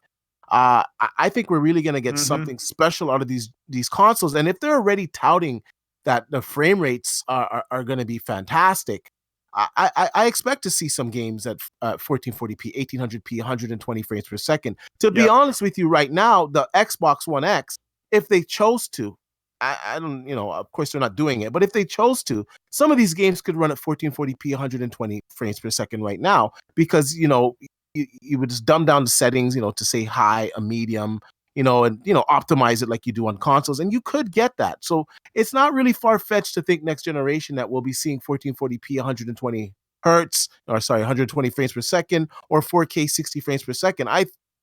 What else can they shoot for? That's basically what they got to shoot for, because right now we can get 4K 30 on on the Xbox One X. Yeah. So if we're not getting 4K 60 frames per second next generation, and what's the big jump? What's the big hoopla for? I think we're really going to see that. I think you're going to get a lot of graphical effects. The CPU was just too weak to do this gen as well, though. And people, I heard this with the X. You can't do 6 teraflops on an APU. Like, just because of an APU doesn't mean that it's going to deliver games at a different fidelity or that it's actually inferior. If it's engineered to be X amount of power, then you're going to have comparable games, as we've seen with Digital Foundry over and over when they're comparing the X to a graphics card from the desktop that consumes a shit ton more power. It's still very comparable. So don't worry about if it's an APU or not. It's going to be very capable. Next generation, I can say this with 100% certainty. the CPU will not be the bottleneck that it is this generation. And this generation, really, it's the CPU that's stopping us from achieving 60 frames per second. And with these Zen 2 7-nanometer processors that are going in the next generation consoles, I don't know why people still seem surprised that these consoles are going to do 60 frames per second. They'll still be the weakest link in the console, I bet. I'm willing to bet on that. I think it's very, very balanced. I mean, I wouldn't say there's any weak link from everything that I've heard. No. But I just want to go on record as saying I don't even believe that all games will be 60 frames per second on the Scarlett next gen. I just don't think that's going to happen. I think that's up to the developer, though. Yeah, I think that's up to the developer. I definitely think this console will be capable. Yeah, in some cases, though, I think the developer is going to choose graphics over frames. I think that's going to happen. I think at a certain resolution, though, graphics is frames. I think when you see double the animation, you get double the feedback, double the data. Everything looks so much better, man. Like, I agree, but you know how these developers do sometimes. It's just like I think in the beginning, bells and whistles. I've said this a million times, guys. I just want to say this real quick. In the beginning, I think we're going to see a transition where some games might not be at the full 60 frames per second, but I don't think that's going to be the norm. And another thing with 60 frames per second, yes, it looks smoother. The motion is more fluid, but let's not forget the controls. The controls are a lot more responsive. It's just a better overall experience, and I see no reason why. Yeah, you're preaching, but you're preaching to the choir, because I personally love frames over graphics. However, I'm just saying from a developer's perspective, it's usually they choose graphics over frames, especially on a console. Now, if these CPUs are the bee's knees, so to speak, and they're just fantastic, and the developers can run wild with graphics and performance, then by all means, I can see that there's going to be most games should be. I hear what you're saying, but I want to say this real quick: is every game that I've seen run at a high resolution and 30 FPS, I would say 95% of them, I wouldn't think that they could even hit 60 FPS. They're very, very big landscapes, tons of geometry, or all this detail that they're just not going to have enough overhead, even at 1080p, to hit 60 FPS with. That's why they're 30. So I say that on the X, we're seeing the trend already. More and more developers are pushing that 60 FPS. You still have PCs out there that struggle with that are at specs higher than even the Scarlett. No, but there's a ton of variables there. I mean, it depends on the CPU, and it also depends on the developer. I mean, it's one of those things where when you've got a set of hardware and you're building Grand Theft Auto 6 for the Xbox Scarlett, you know exactly how many threads you have, how many IPCs are there, every single thing about that kit. So, but we can also look at PC, the current state of PC, and come up with a metric right now. We already know the performance of these Zen 2 CPUs. They're fantastic. It's really hurting Intel's bottom line right now. Yeah, it's like you're running with the Intel part now, like that kind of efficiency, but in a console. Exactly, and then we even have Navi, and this is the small Navi that's out right now. It's not even the big Navi. It's a little bitty baby Navi. It's not the big Navi that's coming out next year. And at least on the Xbox part, we know it's going to be in some part RDNA 2, because it's going to have ray tracing on it. So these are going to be even better GPUs than what we have now. Yeah. And the Navi GPU now is performing so well at 4K. Paired up with a Ryzen processor, much less in a console that's going to have better parts than what we're seeing now, and of course the optimization that only a console can have. A lot of people are. I disagree. I think we're going to see a lot of folks are under the misconception that the X runs like. There's a few games out there that do run at 60 frames at times, but by no means are most of these games locked at 60 frames. There are jarring, frame dips that happen in most of these games. I got to say that. And two, we got to clarify, because I guess people just assume, but we're not saying games don't look good at 30 FPS. I'm in the middle of playing Odyssey DLC. Uncharted looked great. Spider-Man looked fucking phenomenal. God of War looked amazing at 30 frames. But that 60 FPS mode, go look at the analysis, not even close to 60 FPS in any real combat. It's like 37. I mean, games can look great no matter the frame rate. I'm just saying it's better at 60. Next generation, I just want these games to be a locked 60 frames. I don't want these jarring frame dips from 60 to 40 or 60 to 30. It sucks. I don't want that. I mean, they'll target 60 on the Scarlett and PS5 for just about everything, like D said. It's just like they just do it the other way around, because the X and the Pro are so bottlenecked by the CPU.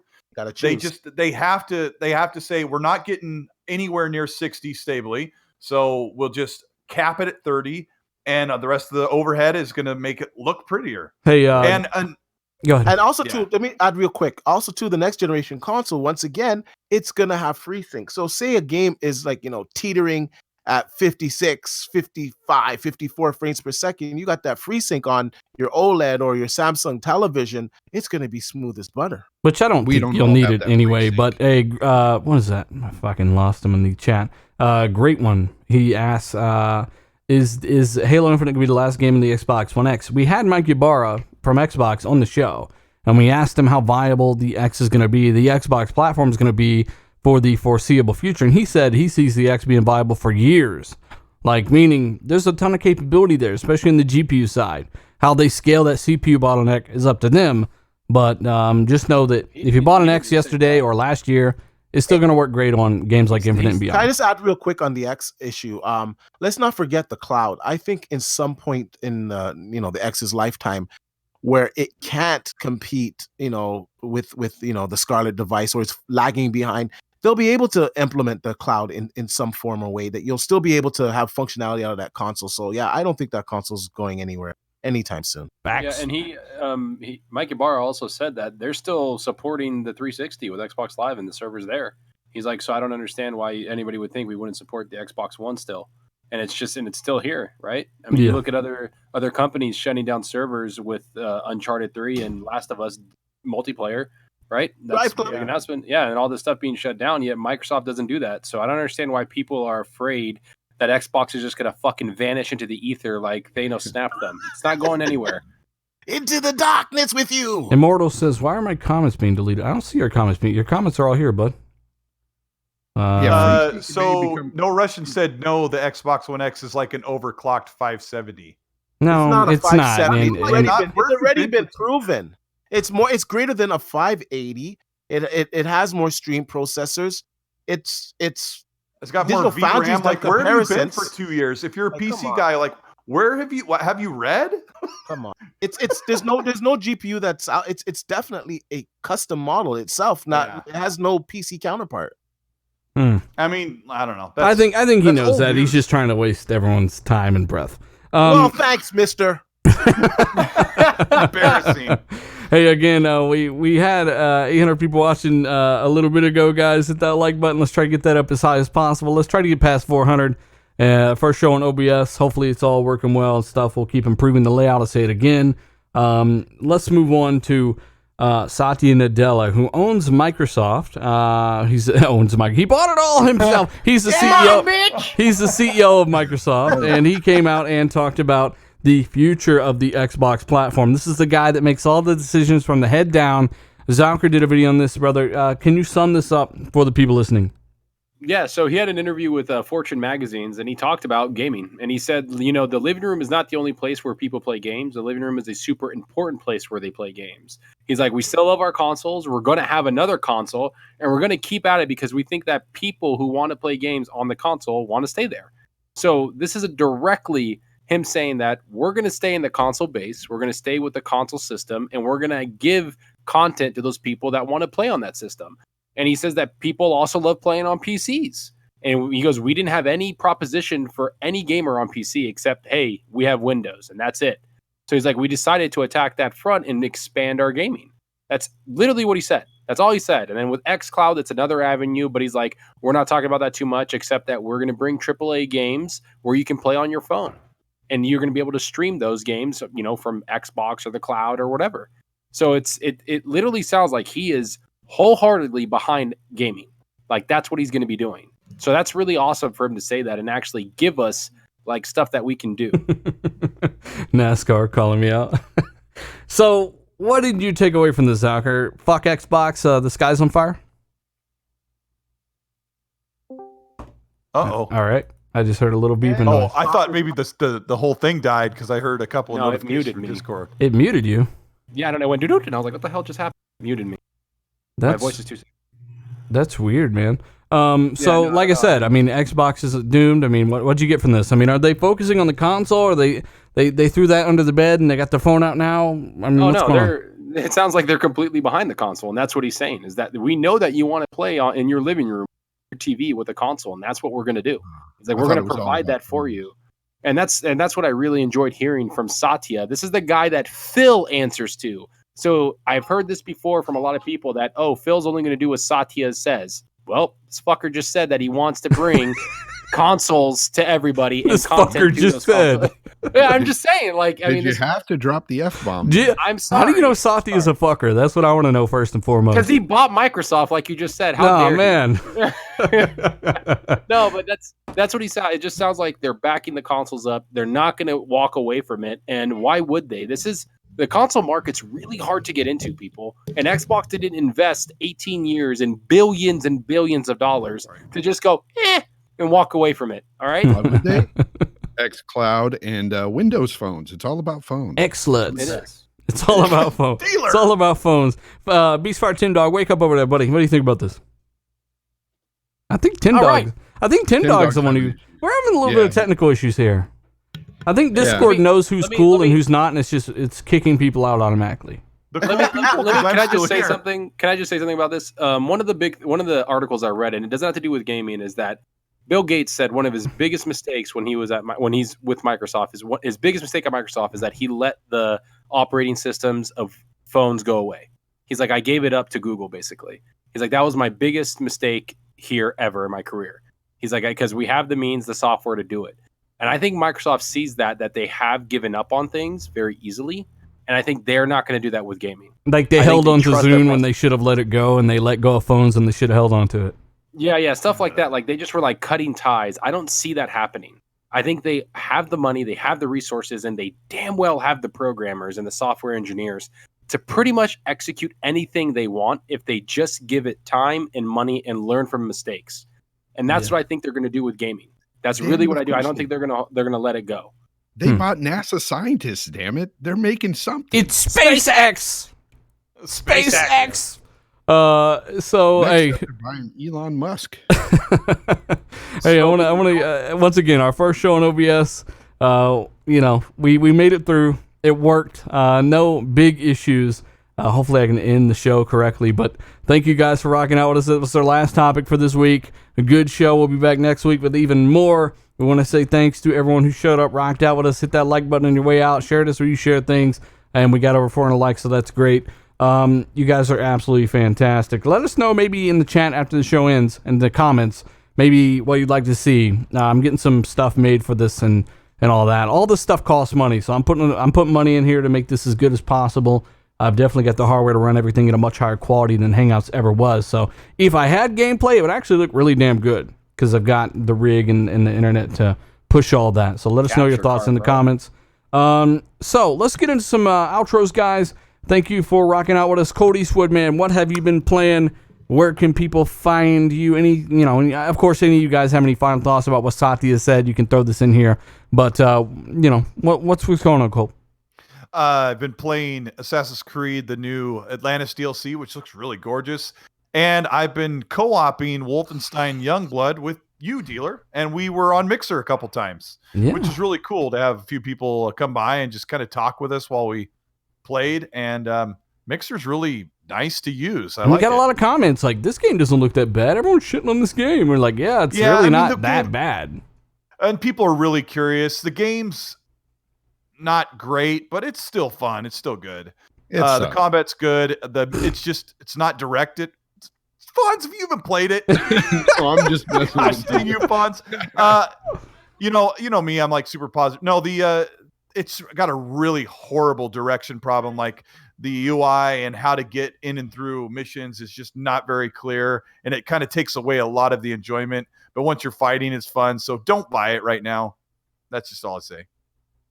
Zucker, Maestro says we're making one more console. People ignored that. Did Satya say that in the interview? No. Let me grab one. Let me grab this. All right, Maestro. We still love our console. We're going to have another console. That's what he said. He did. So, Maestro, here's what I need you to do. Put your face up to the screen so Zucker can smack the shit out of you.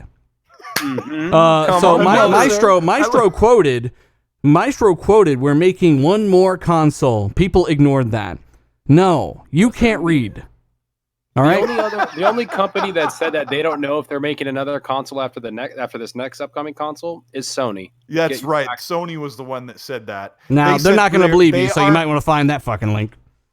Sean Layden Google said it. they're preparing for a consoleless world, so they said they don't know what's going on after this next one. Yeah, Maestro. So I'm there you sure go. Sony and Microsoft will be in the same boat when that comes. They'll be after the Scarlett and PS5. They'll both be twiddling their thumbs, going, "Should we make another one?" And they'll be Chat, hating the market. can we just flood just throw L's up there for us? Let's Just throw wanna see L's. Throw Just L's if up you there have a for clown emoji- throw L's up there for Maestro, because God knows he's on Twitter Clown just time. misquoting everything. There's Punkadish, clown. a little something for the way out. Thank you so much, brother. Again, guys, join the channel, become a patron. You can join the RDX Discord. That link is in the community section on this very YouTube channel. If you look up above the stream, or if you look in the description, you can see a join link if you're on iOS. And obviously, you go to the community section. You can see some community posts. I release early videos there and more. And on Patreon, all the same. So we do chill in Discord. We are talking, and we got a flood of L's from Maestro. Good job, buddy. A big bowl of frosted L's for you. Hey, Tim Dog, are you back, buddy? Yeah, I'm sorry about that. Next week, definitely. You had some more mic issues? Yeah, I don't know. That was my fault though, because I was messing with the settings, and then I don't know. Uninstalled my mic. No, for whatever all reason, diddling with it. this Discord doesn't like the Yeti. I don't know what's happening with that. So I'll definitely have another mic on deck if this happens again. Thank you for the being patient, everyone. Best chat in the world, best people in the world in this chat. Love it here. You can see me every week, Tuesday, 8 p.m. Eastern time. Yeah, I had to say one game I had played. I started to trash it online. I did buy Madden 2020, and there's subtle things. There's a lot of subtle things that are different. But I really enjoyed what I played. Like the games are like just the way like everything is, just little subtleties of the game. And well, people will say, well, subtleties, you're paying $60. I can understand that, but for an update, I feel like the game is very fun. So I would recommend maybe trying it out. It's if you're a football guy, it's like I said, I played 2 games and I was very impressed. They were felt like real games, and it reminded me of playing when I got really into. Well, I've always been a Madden guy, but I played Madden 17, and I played over 250 hours.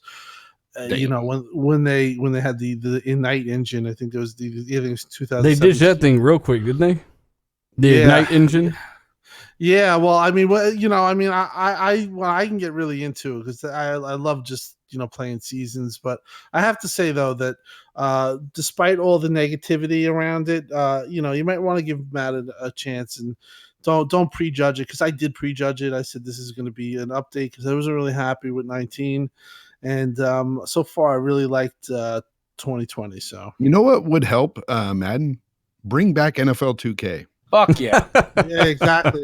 It definitely needs some. I mean, listen, people. How long is that damn contract for with the NFL? Forever. Forever. Time. Perpetual. You know what it is? What?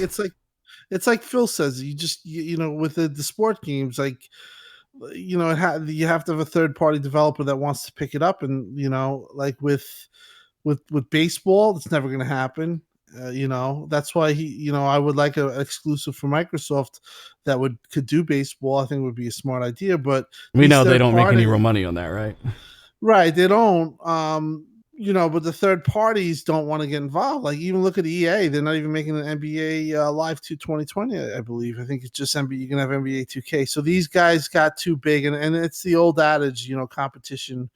When there's no competition, people get complacent, and I do think that that is definitely true. They definitely need some type of overhaul, but unfortunately, it is what it is. I do feel like 2020, a lot of subtle things, a lot of you'll notice it, like a little firmer play, and the animations are different, and So more it's a new realistic. game, is what you're saying, Tim. It's. I wouldn't say. I would say that you have to try it out. I So mean, it's listen, an iterative should be- update, just like all of the Yeah, last ones. iterative Yeah, update. it should be $30 to be honest. Okay, Yeah. so that It went should completely be. the opposite way of how it sounded. But I do like it. But if you, like I said, if you do, Jesus, you- Tim. listen, listen, So I it's got- cut and dry, you jerks. if you just play at the EA access, that's the thing. If you There you it go. it might be $60 worth, but they have that 10-hour trial. I bought the game and I'm kind of happy about the game because I do like the improvements, but reality is that they should have competition and the game shouldn't probably be 60. I think all the sports games in general should just have I an agree.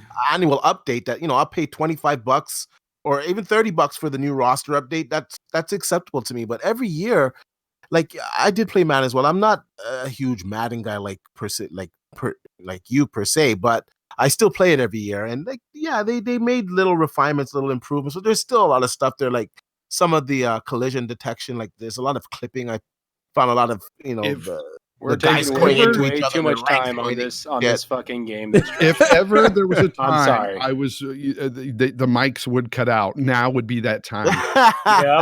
Yeah.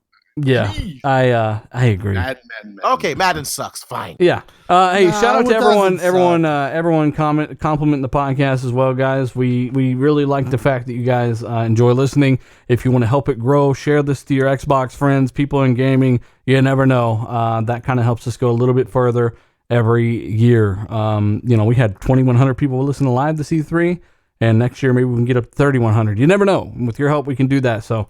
We do appreciate it. Hey, D-Batch, did you do an outro? You didn't. What have you been playing, buddy, and where can people find you? I just dabbled a little bit in Madden, but haven't had no time to play anything. I've had a 3900X, and it's been a little bit of a journey. I had my first motherboard that I put on it, and then I switched the motherboard, and I said, screw it, I'm gonna build a whole new PC. So I'll probably throw up a video showing my whole journey to my 3900X. You guys can find me on Twitter at D_batch, and of course on YouTube at DBatch. Who didn't I get? Fonzarelli, what have you been playing, buddy? Where can people find you? Okay, you can find me at jfonzarelli on Twitter and at The Grounded Gamer here on YouTube. And I'm going to be getting back into making videos. I was out for a little while, but I'm got to get over this hump anyway. And I've been playing a lot of Witcher 3. I'm about to beat that game. Tell the people about Witcher 3. Yeah. So I'm about to beat the first part of the game, and then I'm going to jump into the I mean, like DLC. your thoughts. Fantastic. Oh, so far, I think it's great. I think it's a lot better than Madden 2020. I'll tell you that. Yeah. So All right, leave yeah, Madden it's a fantastic alone. game. I love the fact that all the side missions and everything, how they intertwine with the main missions, and how you don't even really need to do these side missions, most of them anyway. And you'd miss a lot if you didn't, because as I said, they intertwine with the main missions, and it's really cool how they bring it all together. CD Projekt Red, they have mission design like no other. It's fantastic in that regard. It's a one of a kind game, man. As of right now, RPG wise, number one RPG of all time, in my opinion. Who did I miss out on? Did I get it? Zocker today? Okay, what have you been playing, bud? Where can people find you? Yeah, I've been playing Uncharted 4 and Apex. Uncharted 4 looks freaking amazing. I've really enjoyed a lot of those small little set pieces. I'm about 2 or 3 hours in. It's a pretty good game so far. The controls are kind of I got to get used to the controller. But yeah, you guys can find me at Twitter at Zalker87, on YouTube Zalker87. I just brought out a video today. And I switched over to Mixer. I'm going to be doing Mixer a little bit more. I'm going to put the link in the description, or not in the description, the link in the chat right here so you guys can follow me. I'm going to be streaming tonight some Apex, and I'm trying to get to Diamond. So, yeah, that's where you guys can find me. And I had a great time tonight. Chat, you guys were freaking awesome tonight. Yeah, and people are asking, Dealer, how do you look like on chat? I'm just going to throw that out there. How do you look like? You know that little Nephilim from Witcher 3? That's what I look like. The By the way, go botchling. check out. You know the what that botchling. little botchling looks like in Witcher 3, the little baby with the big ass tongue? That's what I look like. By the way, if you haven't yet, Hey, go to Mixer. Go to Mixer. Check out Zocker's stream. Check out how bad he sucks, and show him some. hey, is that everybody? Get everybody. Yep. I'm only human. Again, first time What on have you been OBS. playing? You know what? I have been playing the Odyssey DLC. I am almost done with the first. Wait, I just finished it, and I'm wrapping up every side mission in the AC Odyssey Legend of the First Blade DLC, right? And a lot of people don't know, even though they've been through it, that you can get flamethrowers for your boat in this I game. saw that. Yeah, so I used that footage in tomorrow's video. Also, I'm talking big information about Scarlett tomorrow and some insight that I haven't really discussed at length, and it makes a lot more sense now with what I'm talking about in tomorrow's video. So check that out. It's kind of a long video. It covers 2 topics, but there's some really good stuff in there. And I think I've cracked the code with what they're doing with the memory of the Scarlett. And it's very, very intriguing. Never been done. Not doable on PC right now. And Tim will tell you, we've heard this behind the scenes. That's one thing that the Scarlett has going for it. They're doing something very custom with the memory. So I'm actually going to crack that and talk about that at length in tomorrow's video and so much more. So yeah, that DLC's fire. I'm going to jump into that Atlantis DLC. And yeah, again, thank you guys for rocking out with us. You guys are absolutely fantastic. Comment down below. Check out the rest of the show if you missed it. And we are out. Later, everybody. Later.